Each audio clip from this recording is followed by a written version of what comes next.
श्री गणेशाय नमः। 12वां अध्याय। द्रौपदी की अग्निकुंड से उत्पत्ति। श्री कृष्ण का पुरुषोत्तम व्रत का उपदेश। नारद जी बोले, हे नाथ, शंकर जी के चले जाने पर चिंतातुर उस बाला ने क्या किया? सेवा, धर्म और सिद्धि के लिए मुझ दीन की सुनने की इच्छा से सो कहो। श्री नारायण बोले, इस प्रकार युधिष्ठिर ने श्री कृष्ण भगवान से पूछा। तब भगवान ने युधिष्ठिर से जो कुछ कहा था वह मुझसे सुनो।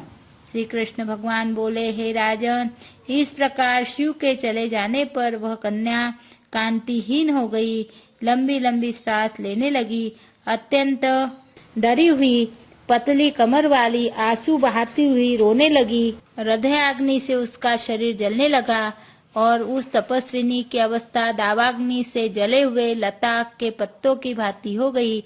ऐसे दुख पाते हुए जब बहुत समय बीत गया, तब काल ने उस तपस्विनी को घर दबोचा।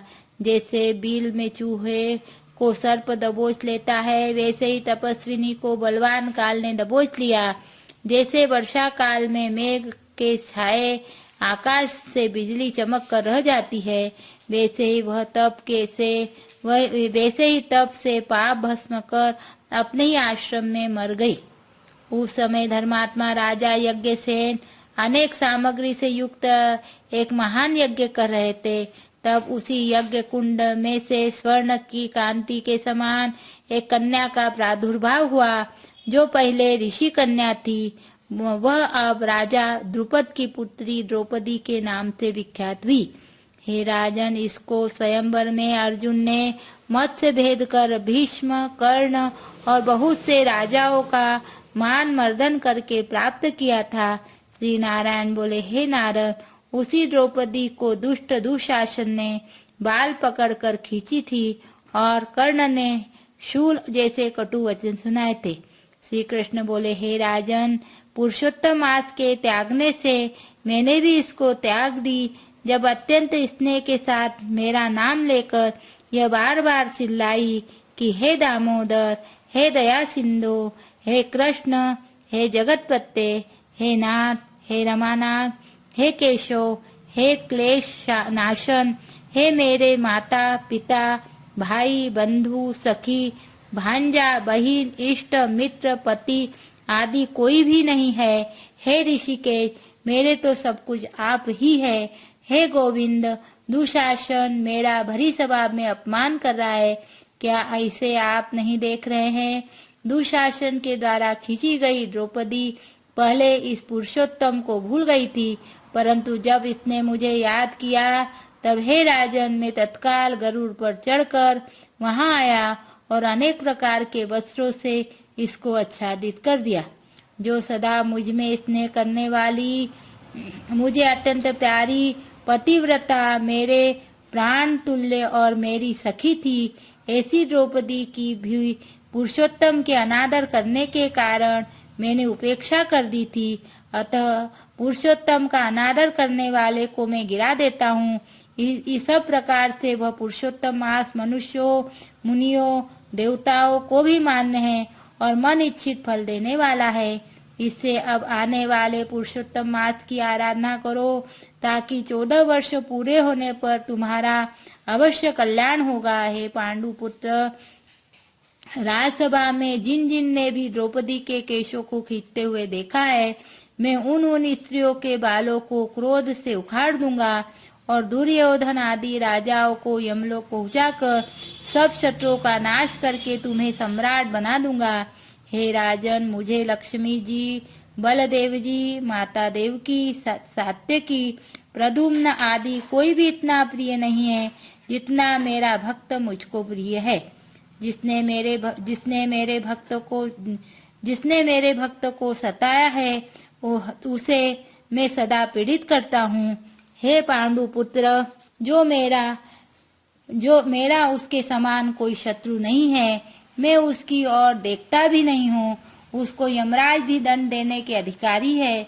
श्री नारायण बोले, इस प्रकार भगवान श्री कृष्ण द्रौपदी और 5 पांडवों को समझाकर द्वारकापुरी जाने की इच्छा से बोले, हे राजन, अब मैं अपने विरह से विकल द्वारकापुरी को जा रहा हूँ।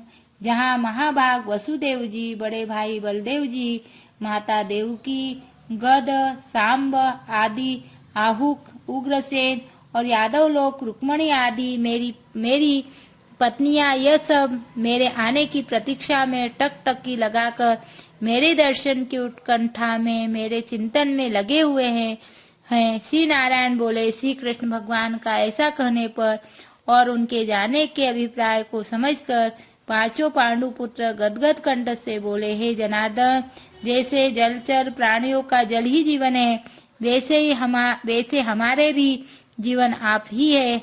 आप जा रहे हैं, जाइए, परंतु थोड़े ही दिनों बाद हमको दर्शन दीजिए, क्योंकि हम सब लोग यह कहते हैं कि पांडवों के नाथ श्री कृष्ण ही है, त्रिलोकी में कोई और नहीं है, अतः हमारी आप सदा रक्षा करते रहे। हे जगदीश्वर, भले बुरे जैसे भी है, हम सब आपके ही है, भूल मत जाना। हमारे चित्त रूपी भ्रमरों का जीवन आपके पद रूपी कमलों के अधीन है, आप ही हमारे जीवन के आधार हो। हम बार बार यही प्रार्थना करते हैं। पांडु पुत्र ऐसा कहकर उनके पीछे पीछे चलने लगे। तब श्री कृष्ण भगवान प्रेम में मग्न होकर रथ में धीरे धीरे बैठकर पांडु पुत्रों को लौटाकर द्वारकापुरी चले गए। श्री नारायण बोले, द्वारकानाथ श्री कृष्ण के द्वारकापुरी चले जाने के बाद युधिष्ठिर अपने भाइयों सहित तप, नियम, व्रत करते हुए तीर्थ यात्रा को चल दिए। हे नारद जी, भगवान के प्रिय पुरुषोत्तम मास में मन लगाकर श्री कृष्ण का स्मरण कर द्रौपदी और छोटे भाइयों से युधिष्ठिर जी बोले, आहा, हमने पुरुषोत्तम मास का कितना उच्च महात्मा सुना है। इसके बिना आराधना के मनुष्य कैसे सुखी रह सकता है। इस श्लोक में वही पूज्य है, धन्य और श्रेष्ठ है जो अनेक प्रकार के नियमों से पुरुषोत्तम भगवान की पूजा करे। इस प्रकार तीर्थ यात्रा करते हुए पुरुषोत्तम मास आ गया। सबने विधि के अनुसार नियम धारण किया। हे मुने, 14 वर्ष भी पूरे हो गए। तब श्री कृष्ण की कृपा से उन्होंने भारतवर्ष का निष्कंटक राज्य प्राप्त किया। पहले सूर्यवंशी राजा दृढ़धन्मा पुरुषोत्तम के ही सेवन से महालक्ष्मी पाकर पुत्र पौत्र का सुख तथा अनेक प्रकार के भोगों को भोग कर अंत में हरिलोक को गए। हे मुनि सत्तम, में पुरुषोत्तम मास का तुल महात्मा करोड़ों कल्पों में भी कहने समर्थ नहीं हूँ। सूत जी बोले, हे प्रियो, यद्यपि मैंने पुरुषोत्तम का महात्म्य वेद व्यास जी से सुना है, तो भी कहने में असमर्थ हूँ। संपूर्ण महात्मा को या तो आप नारायण ही जानते हैं या साक्षात वैकुंठवासी श्री हरि ही जानते हैं। सब ब्रह्मादि देवता गोलोकनाथ श्री कृष्ण के सिंहासन को नमस्कार करते हैं। स्वयं पूजने वाले देवता भी पुरुषोत्तम मास का महात्मा नहीं जानते, फिर मनुष्य कैसे जान सकता है। जय बोलो गोपाल कृष्ण भगवान की जय। 12वां अध्याय पूर्ण हुआ।